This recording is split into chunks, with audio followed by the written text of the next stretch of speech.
It is Friday on Daily Delivery. I'm Michael Rand. Glad to have you guys back for another day. Busy week, as you probably noticed on this podcast. A lot of extra episodes. Will be another one tonight off of Game 2. Chip Scoggin should be joining me post-game. That podcast will go up sometime after Game 2 of Wolves versus Mavericks in the Western Conference Finals. Another bonus podcast Sunday night, I do believe, off of Game 3 in Dallas. No regular show Monday morning because it's Memorial Day weekend, but we should be back at it Tuesday. Got to talk to Royce, but I'm imagining that'll be okay with him. And then away we go with the rest of next week and this series, however long it does go. Today's show, Bobby Nightengale from the Star Tribune joins me to talk Twins for the bulk of this. Just kind of what a weird year it's been for them, right? So much up and down performance-wise. Started off poorly, had that hot stretch, lost 7 in a row, got the rally sausage back, won a couple in a row. Now they're home for, I think, 6-7 games against the Rangers and the Royals. Opportunity starting tonight to kind of, start that second big stretch of good play to match 2 stretches of poor play and 1 longer stretch of really good play. So we'll see where that gets them. But Bobby and I will talk about the season, talk about kind of the pitching that has helped them so far, the inconsistent hitting, some of the storylines from the last road trip that had caught my eye and ear and things like that. So Bobby will join me in a bit. We'll take a look quick to PWHL Minnesota Game 3 against Boston. That's tonight, part of a really busy night, by the way. Wolves, PWHL, and Twins all home this evening, and 2 of those pretty important playoff games. So if you are planning your travel, especially to downtown Minneapolis with the Twins and Wolves playing tonight, plan accordingly. Get links in a little bit here. They lost their first game in controversial fashion to a certain degree. 1-point overtime loss in that one to Connecticut last night. First, though, what did I miss? We are going to start with the Wolves. No surprise there. Interesting time right now. I talked a lot on the last couple episodes, I guess, the bonus episode with Chip and then yesterday's regular episode with the Rachel Blount interview on PWHL Minnesota. I started out with some Wolves thoughts, just kind of talking about how they have been better responding to adversity than they have when playing with success, when kind of in the driver's seat. That's played itself out over the course of the year to a certain degree, and certainly in the playoffs, most illustrated by the Denver series, but also Game 1 against Dallas. They came in, they were the favorite. Everyone's like, okay, you got past Denver, here we go. Let's go to the NBA Finals. They dropped Game 1. They play poorly, I would say, in that game, and that was my impression. That was certainly head coach Chris Finch's impression. Sounds like he kind of played the card after Game 1, or maybe in the film session after Game 1, between Game 1 and Game 2, played the card, played the, hey guys, we didn't play well, we got to get our act together card. It wasn't like a, hey, it doesn't sound like it was just a mild upbraiding. It was more of a, hey guys, it's kind of now or never. And he's right. But you can't play that card every time. He chose to play it now. I think it's good because I think he understands the pulse of this team, understands, like I've said, how they respond to adversity, knows that they can take honest feedback. That's kind of been a hallmark of the entire season, not just from Finch to players, but from players to players. Said, hey, we got to be able to talk to each other about what's going right, what's going wrong. But I thought his message was interesting. Here's what he said. This was the beginning of his session on Thursday, talking about what he saw in Game 1 and kind of where he wants them to go from here. Rough film session. I told the guys it's been a long time since I've been this disappointed in your effort, your performance, your attitude, your application, your attention to detail. Just wasn't there. Western Conference Finals started. I'm not sure if they got the memo. But they got it this afternoon. I mean, our approach, we just played flat. Game plan was not on point for execution. Decision making on offense was not very good. Got beat by a lot of hustle plays, transition, offensive rebounds, stuff like that. It just can't happen. And again, that's probably nothing they didn't already know. They certainly need to bring more energy tonight. And I don't know if there's just a hangover from a 7-game series, a physical, long, emotional 7-game series against Denver. You'd like to think that you can just wash that away, come back 48 hours later, and do your thing. But, there's a cumulative effect of those long series. And I was concerned a little bit coming into this series just because of that and because the pace of this series is different. It's an every other day for all 7 games, every other day playing the games. They don't get those longer breaks like they've had along the way so far. But, fatigue shouldn't be as much of an issue. There shouldn't be that kind of mental hangover from the Nuggets series anymore. Now it's just, okay, you got beaten game 1. You didn't play particularly well. You still had a chance to win. You were up 4 with 3 minutes left despite not having great energy, despite not playing that well. Dallas could certainly play better tonight. That's the thing that they have to guard against. They can't be like, okay, as long as we play better, we'll win. Dallas can certainly play better. Dallas can certainly shoot better in this game than they did in that game. So the Wolves have to guard against feeling like just doing more will automatically result in a victory. They have to bring their A game. They have to bring their best tonight because this is, Denver series aside, it was unusual that Denver got back into that series after dropping the first 2 at home. And Denver certainly could have won that series up 20 in Game 7. They could have won that series after dropping the first 2 at home. Wolves, though, do not want to test the theory that they can still make it a series even if they lose the first 2 at home. They need, by all practical measures, they need to win this game tonight. That's what Finch's message is basically like right now, like, hey, whatever is going on in Game 1, it's got to stop right now. Got to win Game 2. If they do that, they reset the series 1-1, feel good about themselves and their chances of winning at least one in Dallas. And then you can kind of see the plot line play out where it's going to be kind of a long series, things like that. But it starts tonight, and I believe that's where Finch's message was coming from. Basically like, hey, right now, you got to do this right now. No messing around. No, you can't have a repeat of Game 1 in Game 2. There's no time to mess around right now, and we will see how they respond at Target Center tonight. Lynx play their home games at Target Center. You guys all know that. They were on the road last night, though, at Connecticut. Connecticut remains the last unbeaten team in the WNBA. Lynx would have held that title had they not lost in overtime. Nafisa Collier had a huge game, but missed a couple free throws down the stretch and committed a controversial foul with about 7 seconds left that led to the game-winning free throws for Connecticut. Connecticut wins by 1, leaving the Lynx to lament kind of missed opportunities, the bad call that they thought went against them on the foul. I saw it wasn't that great of a call. I don't think it was like a travesty of justice. You could argue that she got bumped, but it was not a good call. And all the missed free throws, things like that. But I think the bigger picture takeaway is that's a good team they played.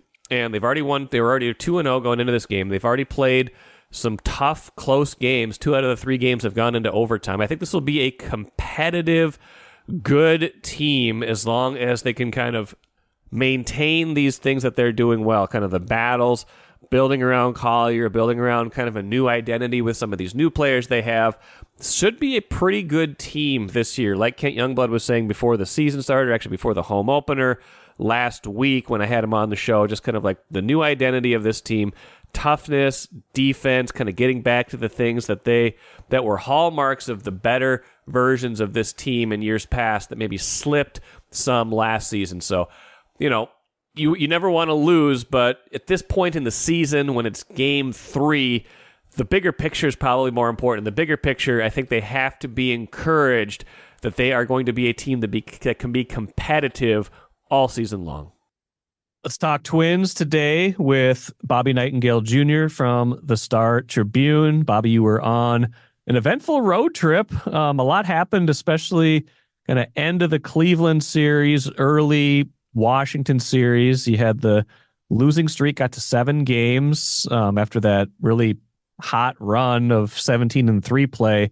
What they scored, I think you wrote 45-12 in those 7 games. This is like what a weird whiplash effect. They have the players only, clubhouse meeting after that seventh loss. You've got, Joan Duran questioning pitch selection, Rocco Baldelli saying, hey, maybe don't say that in front of everybody. And then they win 2 in a row. So what do we make of the swirl of this road trip and kind of where they are at right now? Yeah, I mean, I think it kind of sums up their season so far, where it's kind of been a whiplash of, the 7-13 start. The next 20 games, they were probably the hottest team in the league, 17-3 record. I imagine that's probably, one of the best 20 game stretches in recent Twins history. And then you lose the next 7. So, I mean, it's one of those, every player's talked about it. I mean, it's one of those, they've never really been a part of it. I mean, if anyone's ever been a part of a 12-game winning streak, they've never experienced a 7-game losing streak that quickly right after it. So, just kind of shows you, the streakiness of baseball, but also their offense. I mean, that's been the theme. I mean, in terms of the poor start was offense came out cold. Partially that was due to it felt like they had an off day every other day and it really never felt like they got into a rhythm of a season. This one felt a little bit more differently in terms of just the offense was flat for a week straight. And, that happens when you're only scoring 1 or 2 runs a game. You make it life impossible for your pitchers, and that's kind of what happened. Did they have, I mean, obviously if they had a better explanation for it, it probably wouldn't have happened a second time, but like the streakiness of the offense certainly is, that's the story of the season, like you said, and to get to 26-23, which they are right now, which is not a bad record. It doesn't put them out of anything at this point and puts them right in that mix. But like just to get there in such a weird way, to have it be so up and down, have they been able to pinpoint, like I think Rocco has pinpointed, it's like it takes them a while to adjust during games sometimes. And how do those lapses kind of happen when they kind of know about them? Yeah, I mean, I think you have a bunch of left-handed hitters that are struggling right now, and just kind of the totality of it is kind of adding up. Like you look at like Edward Julian, he obviously hasn't looked like himself for the last 3 weeks. Alex Kirilloff is struggling, and Rocco Baldelli's even mentioned anytime he's ever struggled like this before, it's usually because he's been hurt, and he's not hurt right now. There's no signs of an injury, so it's kind of the first real slump for him. It's the real first slump for Edward Julian. Matt Wallner got sent down, and Trevor Larnach's up, and Larnach's been okay, but he hasn't kind of set the world on fire. Max Kepler's been really good, but kind of had a little bit of a cold spell recently until he heated up in the wins versus the Nationals. So I think it's just one of those, a big part of their offense is, left-handed hitters having success. Those guys, I mean, especially Julian and Kirilloff and Kepler, they're going to rely on those guys against right-handed pitching all the time. So when those guys are cold and, you don't have a Royce Lewis in the lineup, I think that even though he doesn't have a ton of experience, I think that's when you feel it a little bit more, especially like when you're facing a lefty and you don't have him in the middle of the lineup. And even Ryan Jeffers was in a slump for a little bit. So I felt like it was just one of those, everyone went cold at one time, and that's where it kind of added up. There's adjustment issues too. I mean, in terms of, teams are throwing crazy amounts of off-speed pitches at the Twins hitters. Right. Twins to do really well against fastballs. And it's always a balance for pitchers, do what you do best versus the other team struggles at this and try to execute that game plan. And I think that's where Rocco's frustration is in terms of, guys that aren't great at throwing 80% off speed pitches are doing this and they're still having success. Like they shouldn't be having that level of success. So they got to do things to force the pitchers to kind of go back to the way to see more fastballs. And they started to do it at the end. Even in the last game against the Nationals, where they won 3-2, they had a lot of hard hit balls right at guys, and the at bats were a lot better compared to when they're getting blown out a few games before that. Speaking of pitch selection, fastballs versus breaking balls, things like that, Joan Duran said after the last game in Cleveland, basically he gave up the walk-off home run, basically said, I'm paraphrasing here because I don't have it directly in front of me, basically saying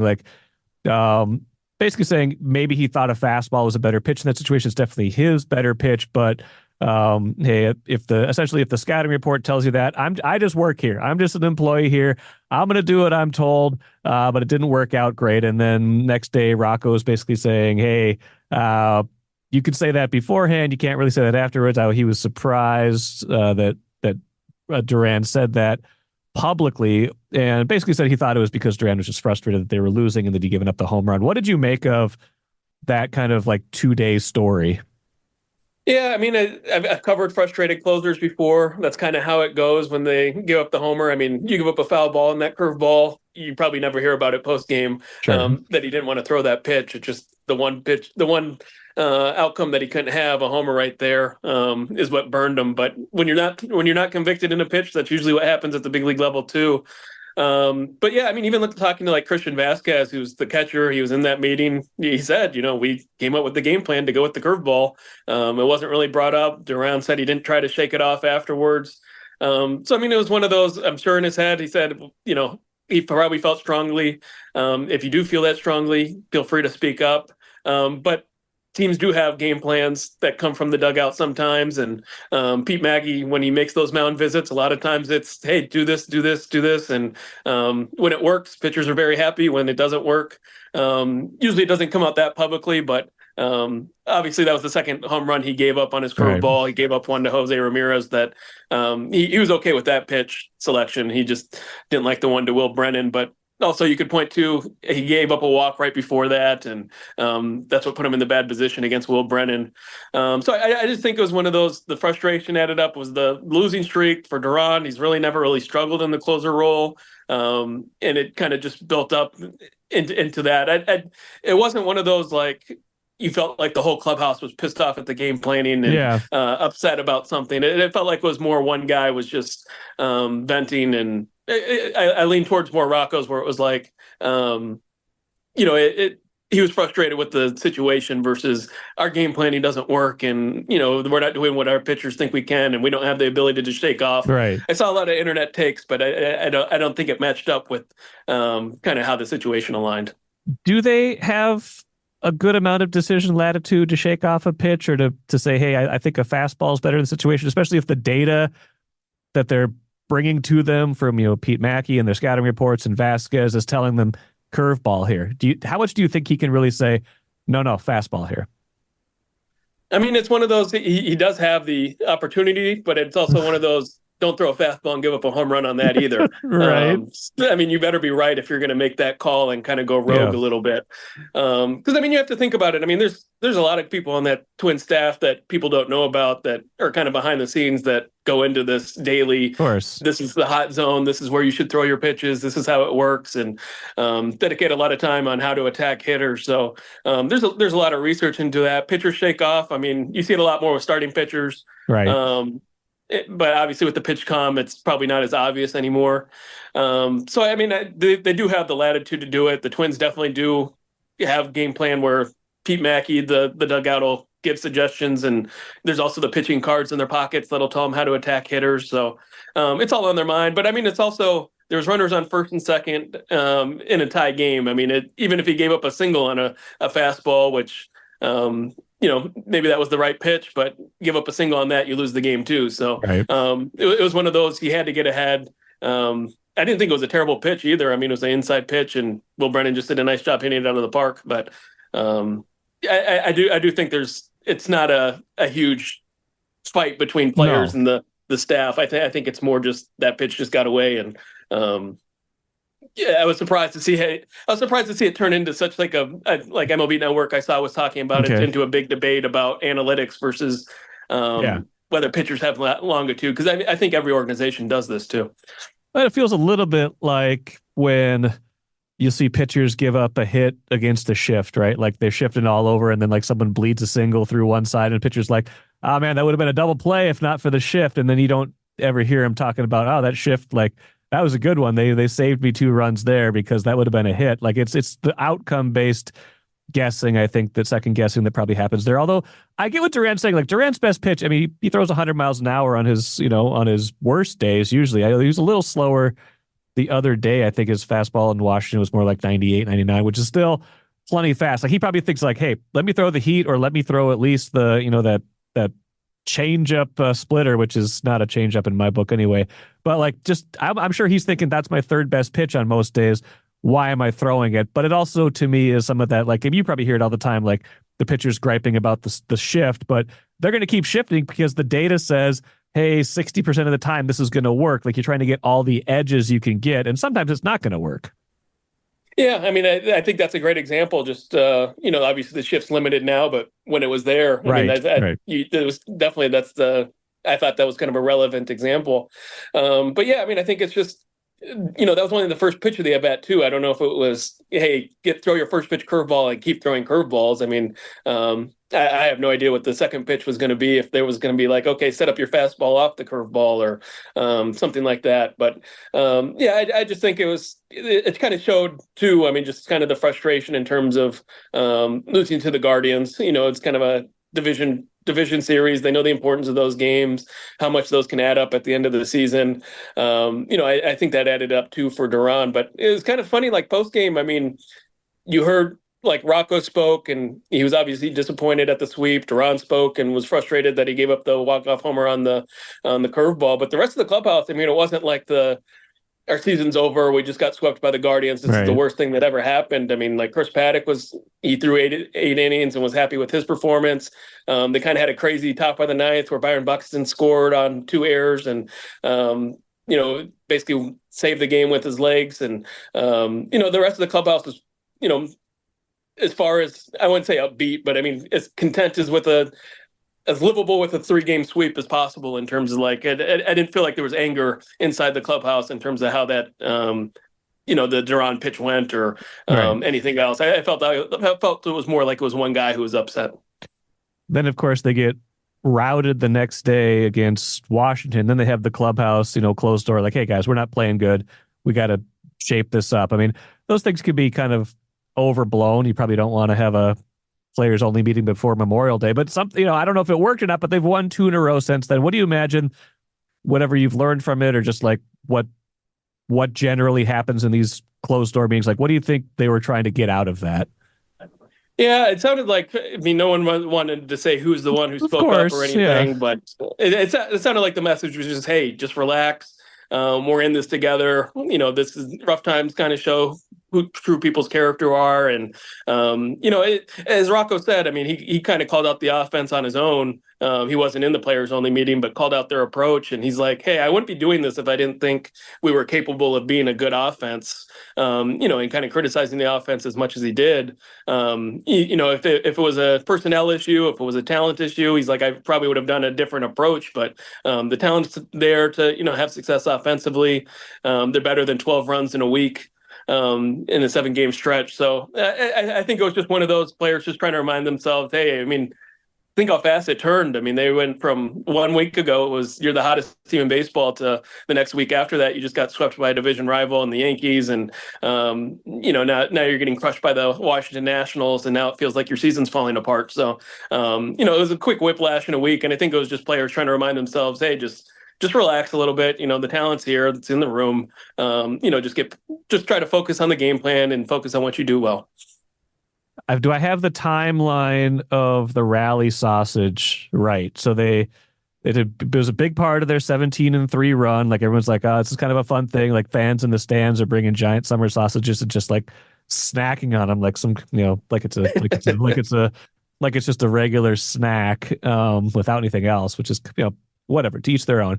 But they score 1 run against the Yankees in that last home series, and then they're like, we're not going to bring it with us to Cleveland, so they don't.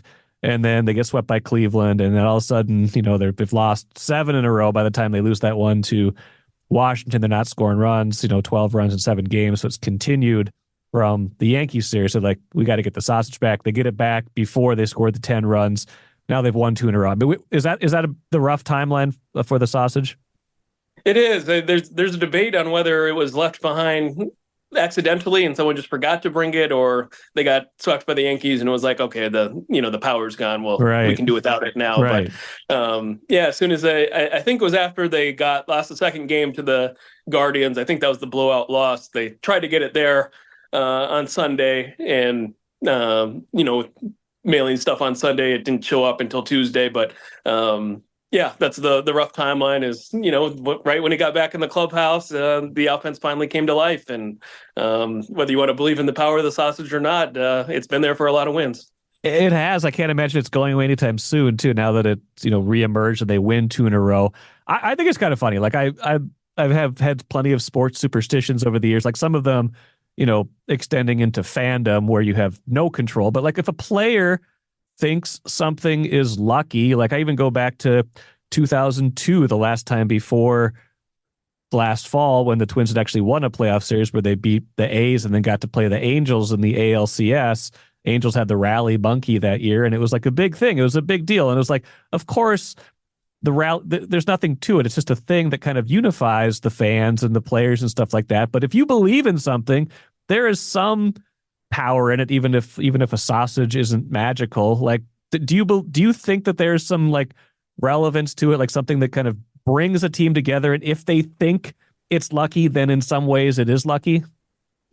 Yeah, I mean, I remember talking to like David Popkins, the hitting coach, when he's the one who first brought it to the dugout and asking him why he did it. And he's like, hey, if they can talk about a sausage instead of just focusing about, being in a slump, being 0 for your last 14 for 30 minutes, that's a good thing. Sometimes, and Edward Julian's talked about it, like with his slump, he just thinks it's more mental. He's like, I overthink.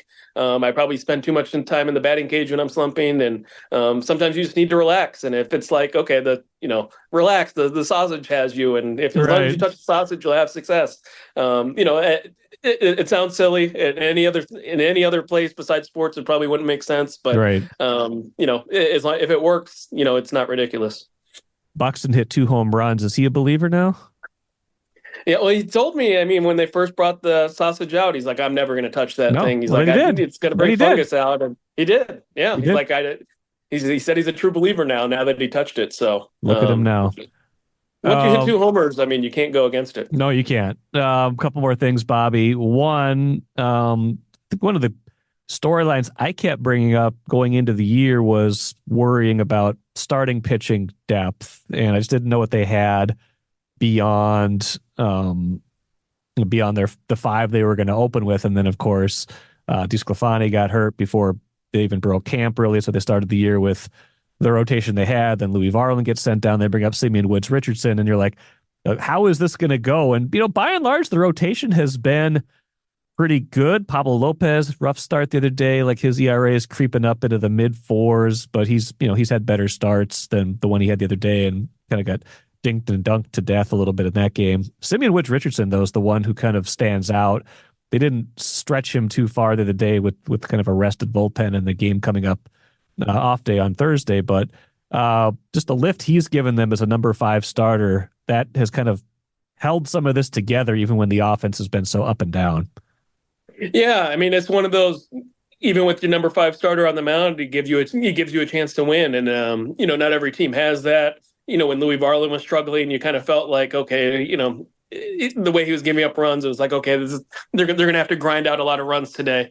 So, I mean, that's been a huge development in my mind. I mean, if you would have said going into the season, Louis Varland was going to struggle the way he has, Pablo Lopez wasn't going to be the Cy Young contender at this point, that they hoped he would be. You would have thought they'd be in more trouble than, they're still a top 10 rotation in baseball right now. You have to credit Joe Ryan. He's taken a huge step forward. Bailey Ober's taken, he's had 1 or 2 bad starts, but taking a large step forward. Chris Paddock's been solid for his last 4 or 5 starts. And then with Richardson, I mean, they talked him up in camp. About the arm slot difference he made. They're like, he's throwing a little bit harder. You just didn't know how much to believe in it. I thought it was just talk. I really didn't believe in it. I didn't. And he's not striking a lot of guys out still, except for that, 1 or 2 starts, but he's been effective. Yeah. And it was one of those, like, facing the Guardians, I thought was a great matchup for him, just being a team that they don't strike out much either, and being like, okay, how is he going to attack them? And, he had a deep start against the Guardians and then the short one against the Nationals, even though it was all shutout performance. I mean, you look at him, he doesn't have the stuff that like a Pablo Lopez sweep or a Joe Ryan fastball. He doesn't have those star-studded pitches, but keeps finding success. And then, as a number 5 starter, that's fantastic. And you look at like Louis Varland, he's having more success in AAA. That gives you depth. David Festa, the pitching prospect's been doing well in AAA. So starting rotation wise, I mean, injuries can always happen around the corner, but barring that, I mean, I think the Twins have to be as happy as they could be being this far in the season, just knowing DeSclafani's out for the year. Right. Pablo Lopez hasn't been all world at this point. So it felt like a lot of things went right in that department. Yep. Final thing, you mentioned Royce Lewis a while ago, just in terms of like how much they still miss him. What's the timeline there on him? Because he's been out since, the third inning of game one. Yeah, it sounds like Friday will be the last big hurdle for him. He's been doing a lot of baseball activities, like he's hitting on the field, hitting in the cages, taking ground balls. Friday is going to be the day he tries to run the bases pre-game, and then you're going to try to make it as game-like situations as possible, ask him to sprint at full speed and things like that. If that goes well, I mean, you're looking at a rehab assignment pretty here shortly, maybe as early as the beginning of next week. So that'd be a huge step. I imagine a rehab assignment would be at least a week, maybe a little longer for a guy who's been out so far. He's only played one game, and you have to build your way up to playing 5 innings, 7 innings, 9 innings, that type of thing. But so I mean, if you're looking at possibly 2 weeks, best case scenario, Royce Lewis back in the lineup. I mean, talk about a huge lift for the Twins. And also another guy, Brooks Lee, kind of fell off the radar. He got hurt in camp with the back spasms. He began a rehab assignment in rookie ball. So I'd expect to see him in AAA pretty soon. So good news for the infield in terms of two guys that could make a difference in the summer, coming back relatively soon. Absolutely. And I feel like this stretch of, almost 50 games now without Royce Lewis has kind of been about, can you stay relevant? He's not their only player, but he's a big hole in that lineup. Can you stay within shouting distance of everybody else until you kind of get that piece back? And it feels like they are on the cusp of at least doing that, 26 and 23, the hard way, like we talked about, but still with the record they have, feels like, they are definitely still in that mix. And with a homestand coming up with the Rangers and the Royals, Royals, another, AL Central foe that's playing pretty well this year. Yeah, the Central's, I mean, better than expected. Yes. In terms of, the competition in front. Guardians have had a ton of injuries, especially their starting rotation, like Shane Bieber's out. I saw Gavin Williams and other starters out. Tristan McKenzie's dealing with an elbow thing and still pitching through it. So the fact they're as good as they are has been quite impressive. And then the Royals have kind of slid under the radar in my mind, but their pitching is a heck of a lot better than it was last year. And I saw they won their 30th game, I think, sometime recently, and they didn't win 30 games until mid-July last year. So, wow. Heck of a turnaround for them. Absolutely. Bobby, appreciate it. I have no idea what sort of direction the Twins will be going next time I talk to you, but I'm looking forward to it whenever it is. Follow Bobby's coverage, Star Tribune, startribune.com, and we'll talk to you soon, Bobby. Sounds good. Thanks for having me. Great stuff from Bobby. Check out our feature, Star Tribune, startribune.com, on David Festa. Bobby and I talked a little bit about him, but he's really showing some potential in St. Paul. Bobby wrote about him today. He had 5 struck out 10 batters a few weeks ago. Couple different games. He's kind of cruising through AAA batters right now. Probably next guy up, or could be next guy up if the Twins need more help. Like Bobby talked about, both he and Louis Varland are having some success lately. So check that out, Star Tribune, startribune.com. Let us finish with the cooler quickly. Talked a lot of PWHL Minnesota on Thursday's show with Rachel Blount, but Game 3 is tonight. 1-1 in that finals series with Boston. All sorts of storylines abounding in that game, like Rachel and I talked about. But, when you've got a best of 5 and you're tied 1-1, you can obviously tell the importance of this game. Winner will be in the driver's seat to win the first PWHL championship. Can Minnesota's run continue, this great run where they turned their season around? They lost their last 5 regular season games, lost their first 2 playoff games, on the brink of elimination, then win 3 against Toronto, split these first 2 with Boston. Can they get it done in Game 3 tonight during, like we said, a very busy night in Minnesota sports? That'll do it for me for now. Won't say for today, because like I said, planning to do a bonus episode off of Game 2 tonight, so stick around, listen for that later. Until then, I am Michael Rand, and we will talk to you again later.